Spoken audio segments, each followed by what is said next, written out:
दिल्ली में मिली जीत पर मध्य प्रदेश के डिप्टी सीएम राजेंद्र शुक्ल ने खुशी जताते हुए जीत के लिए पीएम मोदी को जीत का श्रेय दिया। प्रधानमंत्री नरेंद्र मोदी जी के सुशासन का असर दिल्ली विधानसभा के चुनाव में साफ दिखाई दे रहा है।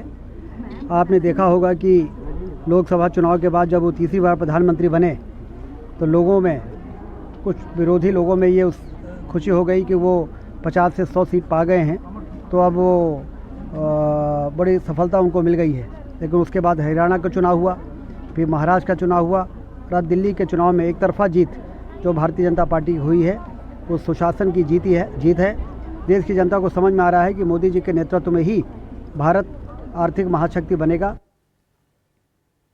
दिल्ली में मिली बीजेपी की जीत और आम आदमी पार्टी की हार को लेकर मध्य प्रदेश के मंत्री विश्वास सारंग का भी बयान आया है। बैतूल पहुंचे खेल मंत्री विश्वास सारंग ने कहा कि दिल्ली में झूठ की राजनीति का अंत हुआ है।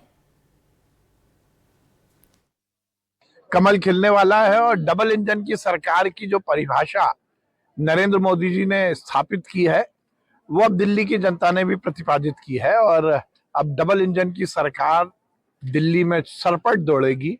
विकास भी होगा, कल्याण भी होगा, भ्रष्टाचार मुक्त प्रशासन भी आएगा।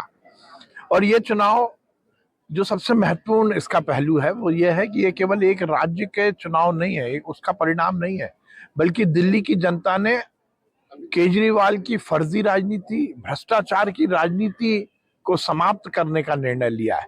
और ये पूरे देश में एक सकारात्मक संदेश है कि इस तरह से झूठ, फरेब और भ्रष्टाचार की राजनीति को जनता स्वीकार नहीं करती।